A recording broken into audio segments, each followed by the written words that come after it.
Ada 9 manfaat paling tidak saudaraku seiman yang bisa kita dapatkan dari sedekah. Yang pertama, sedekah itu akan mensucikan jiwa, akan membuat jiwa ini jadi bersih, jadi baik. Kalau hati keras, banyak malas berbuat ibadah dan malah terbuka pintu maksiat, maka sedekah salah satu pintu utama untuk mensucikan jiwa. Sebagaimana Allah sebutkan dalam surah At-Taubah ayat 103. A'udzu billahi minasyaitonir rajim. Khudh min amwalihim shadaqatan tutahhiruhum wa tuzakkihim biha wa shalli 'alaihim. Inna salataka sakanul lahum wallahu samii'un 'alim. Ambillah zakat atau sedekah dari sebagian harta mereka hai Muhammad, dan dengan zakat atau sedekah itu engkau telah membersihkan dan mensucikan jiwa mereka, dan berdoalah untuk mereka. Sesungguhnya doamu menjadi ketentraman jiwa mereka, dan Allah Maha mendengar lagi Maha mengetahui. Ulama tafsir mengatakan yang dimaksud dengan watu zakihim dan mensucikan jiwa mereka adalah membersihkan dosa-dosa mereka, melapangkan dada-dada mereka, serta membukakan semua pintu-pintu kebaikan dalam kehidupan mereka. Yang kedua, sedekah adalah bentuk ketundukan kepada Sang Pencipta Allah. Allah Subhanahu wa taala menyebutkan dalam Al-Qur'an, mengingatkan kepada kita kekal ditelawakan oleh orang beriman sampai hari kiamat. Kalau sedekah yang dikeluarkan akan mendatangkan kebahagiaan, dan kalau tidak dikeluarkan justru akan jadi penyesalan pada hari kiamat. Dalam surah Ibrahim ayat 31 Allah berfirman, A'udzu billahi minasyaitonir rajim. Qul li ibadiyalladzina amanu yuqimus salata wa yunfiqu mimma razaqnahum sirran wa alaniyatan min qabli an ya'tiya yaumun la bay'un fihi wala khilal.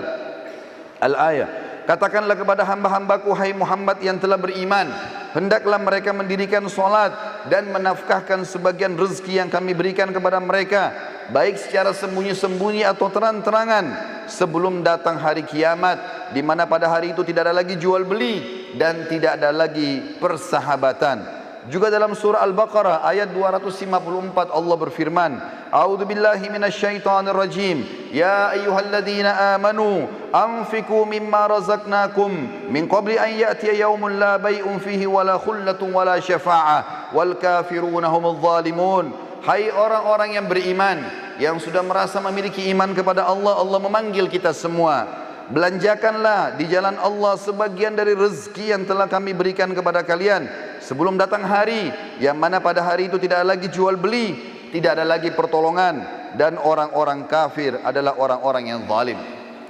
Yang ketiga, seorang mukmin akan terlindungi pada hari kiamat dengan sedekahnya. Dikatakan dalam sebuah hadis dari Uqbah bin Amir radhiyallahu anhu, beliau berkata, saya mendengarkan Rasulullah sallallahu alaihi wasallam bersabda, kullu imri'in fi dhilli sadaqatihi hatta yufsala bainan nas atau qala hatta yuhkama bainan nas.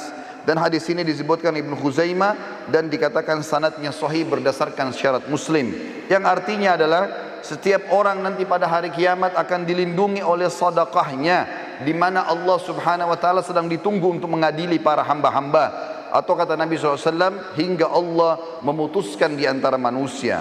Abul Khair, salah satu perawi hadis ini, setelah membaca dan menghafalnya, maka dia dikatakan oleh para orang di sekitarnya, tidak pernah lewat satu hari pun kecuali dia langsung bersedekah, walaupun hanya dengan sepotong kue atau sebutir bawang saja. Juga dalam hadis lain diriwayatkan Bukhari Muslim, sebagaimana disebutkan hadis yang cukup panjang, ada 7 orang akan dinaungi oleh Allah pada hari kiamat. Tidak ada naungan kecuali naungan Allah. Salah satunya adalah seseorang yang bersedekah dengan tangan kanannya sampai tangan kirinya tidak mengetahui. Artinya kalau tangan kiri tidak tahu, bagaimana dengan orang lain? Dia berusaha selalu bersedekah dan mengejar rahmat Allah dari situ. Yang keempat, sedekah akan menjauhkan dari musibah, cobaan, bahkan kematian buruk. Sebagaimana dijelaskan dalam sebuah hadis diriwayatkan Tabarani dalam kitab Al-Kabir dengan sanad hasan. Kata Rasulullah sallallahu alaihi wasallam, "Sana'iul ma'rufi taqiyu masari as-su' wa sadaqatus sirri tudfi'u ghadabur rabb wa silatur rahim tazidu fil umur." Perbuatan-perbuatan baik dan kepatuhan kepada Allah akan menghindarkan diri dari pintu-pintu keburukan.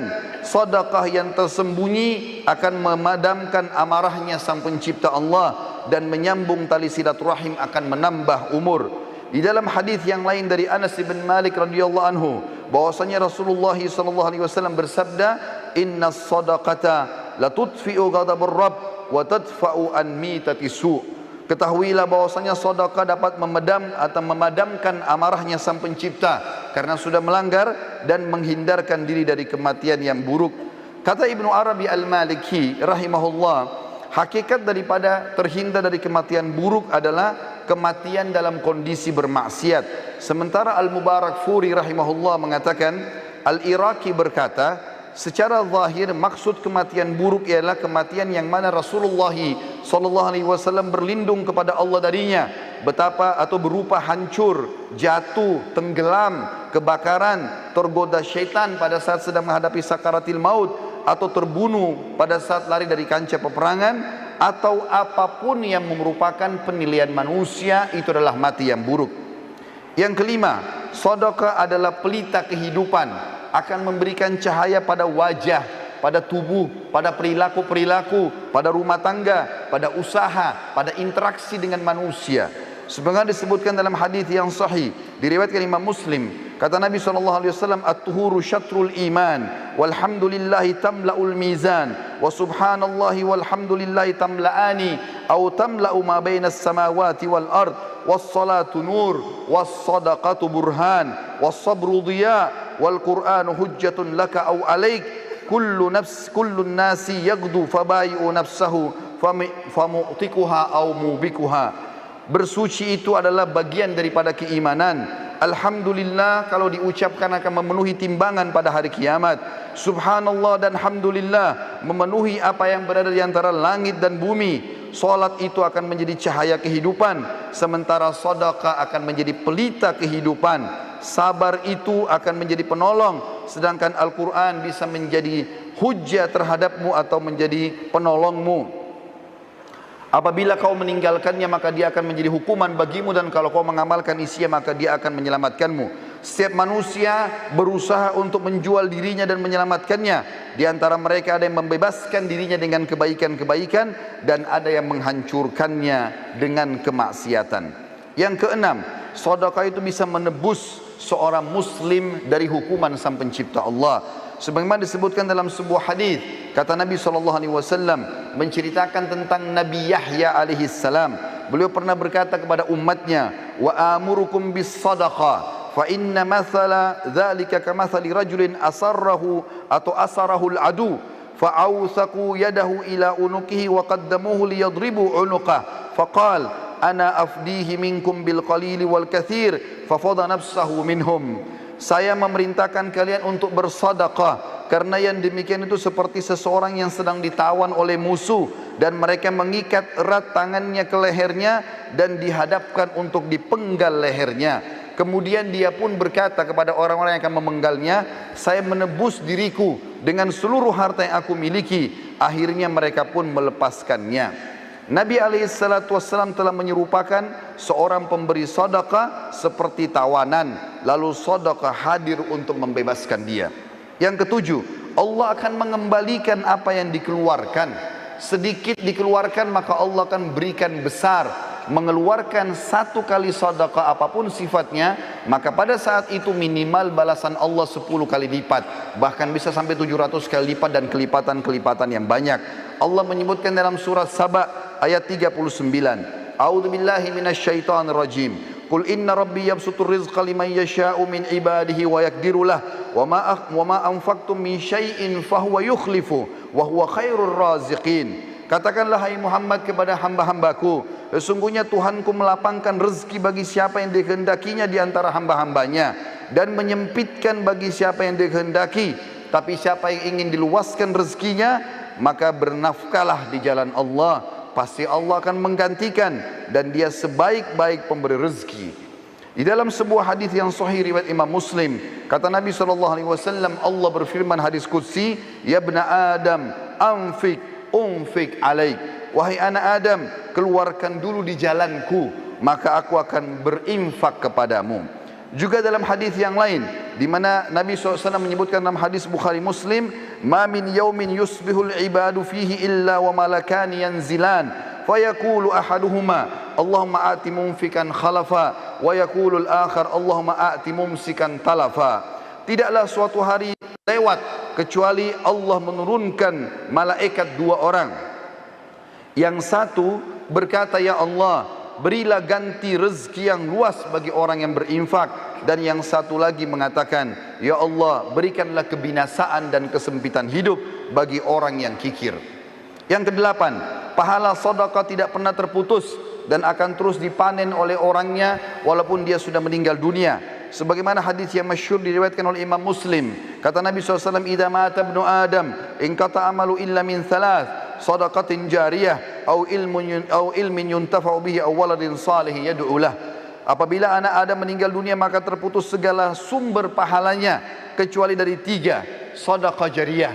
Berapa banyak teman-teman sekalian celengan masjid yang lewat depan kita yang sudah jelas-jelas dipakai untuk aktivitas kebaikan, tapi kita sia-siakan, bahkan kita berusaha untuk mencari uang yang paling kecil, padahal itu akan menjadi amal jariah buat kita. Mungkin untuk pembangunan, tempat kamar mandi, atau mungkin biaya untuk kegiatan-kegiatan agama. Berapa banyak yang kita bisa dapatkan, tapi orang sering melewatkan kotak-kotak amal tanpa memberikan sedekah. Berapa banyak orang miskin yang sudah minta depan matanya, maka syaitan membisikkan sambil mengatakan orang itu masih kuat, mungkin anak pinjaman atau apalah bahasa syaitan, dan dia masih bisa bernegosiasi dengan syaitan sehingga buku amalnya kosong dari sedekah pada hari itu. Padahal jelas-jelas itu akan menjadi penyebab bergulirnya pahala setelah dia meninggal. Atau ilmu yang bermanfaat, kata Nabi SAW, atau anak saleh yang mendoakan dia. Dan yang terakhir saudaraku seiman, yang kesembilan adalah sedekah akan menghapuskan dosa-dosa. Sebagaimana disebutkan dari Muadz bin Jabal radhiyallahu anhu, bahwasanya Nabi SAW bersabda dalam hadis sahih riwayat Tirmidzi, as-sadaqatu tudfi'ul khati'ah kama yudfi'ul ma'un nar. Ketahuilah sedekah akan menghapus kesalahan sebagaimana air memadamkan api. Nabi SAW adalah orang yang paling gemar bersedekah. Bahkan dalam riwayat dijelaskan kalau Nabi SAW tidak pernah menolak siapapun yang minta kepada beliau. Dari Jabir bin Abdullah radhiyallahu anhu beliau berkata, "Ma su'ila Rasulullah SAW syai'an qad faqala la." Tidak pernah Rasulullah SAW dimintai sesuatu lalu dia mengatakan tidak. Juga dari Anas bin Malik beliau berkata, "Masu'ila Rasulullah sallallahu alaihi wasallam 'alal islami syai'an illa a'tah, wa laqad ja'ahu rajulun fa'atahu ghanaman baina jabalaini, faraja ila qaumi faqala ya qaum aslimu fa inna Muhammadan yu'ti ata'an la yakhshal faqr." Tidaklah Rasulullah SAW dimintai sesuatu kecuali pasti beliau selalu memberi. Bahkan beliau pernah memberi seseorang yang belum masuk Islam ada domba yang berada di antara dua gunung, sampai akhirnya dia pulang ke kaumnya lalu mengatakan, "Hai kaumku, masuklah kalian ke dalam Islam karena Muhammad memberikan pemberian yang tidak akan pernah membuat kita miskin." Bahkan Nabi SAW mengajarkan para istri beliau, di antaranya beliau berkata kepada Aisyah pada saat sudah menyembelih seekor domba, lalu beliau bertanya waktu sudah disuruh bagi-bagikan, kata Nabi SAW, "Bagilah." Maka Nabi SAW balik setelah itu bertanya kepada Aisyah, "Ma baqiya minha?" Apa yang tersisa darinya hai Aisyah?